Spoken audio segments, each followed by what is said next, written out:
সকলকে স্বাগতম জানাচ্ছি কুকিং ব্লগের আজকের রেসিপিতে। আজকের রেসিপি প্রেসার কুকারে বোনা খিচুড়ি রান্নার রেসিপি, সাথে থাকছে আলু বেগুন ভাজা, কাঁকরোল ভাজা। কাঁকরোলটাকে আমি কেটে ধুয়ে নিয়েছি, ছোটো করে আলুটাকেও কেটে নিয়েছি, সাথে বেগুনও কেটে নিয়েছি। চিনি গুঁড়া চাল আর মুগ ডালটাকে মিক্স করে নিয়েছি, ডালটা ভেজে নিয়েছিলাম। চুলাটা অন করে একটি কড়াই বসিয়ে দিয়েছি, দিয়ে দিয়েছি পরিমাণ মতো তেল। তেল গরম হওয়ার পর লবণ, হলুদ, সামান্য লঙ্কার গুঁড়া মাখানো কাঁকরোলটা দিয়ে দিয়েছি। প্রথমে আমি কাঁকরোলটা ভেজে নিচ্ছি। ডাকনাটা দিয়ে দিয়েছি। খানিকক্ষণ পর ডাকনাটা নামিয়ে কাঁকরোলটাকে উল্টিয়ে পাল্টিয়ে নিচ্ছি। তো কাঁকরোলটা ভাজি হয়ে গিয়েছে, নামিয়ে নিয়েছি। বাকি কাঁকরোলটাকেও সেম প্রসেসে ভেজে নিচ্ছি।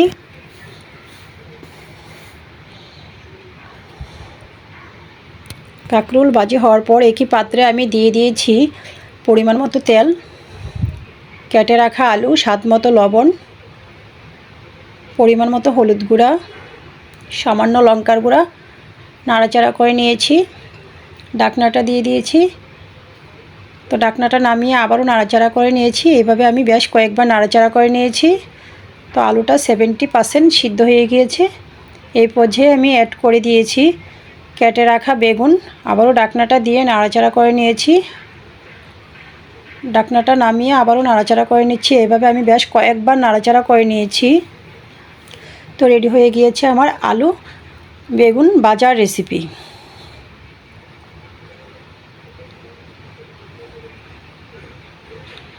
তো চুলায় একটি প্রেসার কুকার বসিয়ে দিয়েছি, দিয়ে দিয়েছি পরিমাণ মতো সরিষা তেল, পাঁচফোড়ন, শুকনো লঙ্কা, দারুচিনি, এলাচি,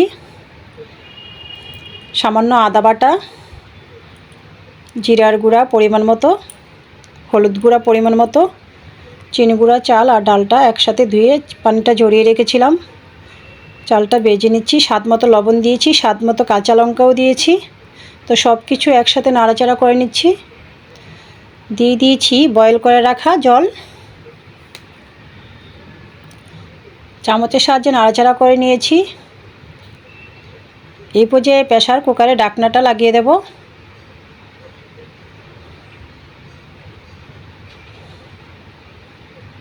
অপেক্ষা করব 3টা সিটি দেওয়া অবধি।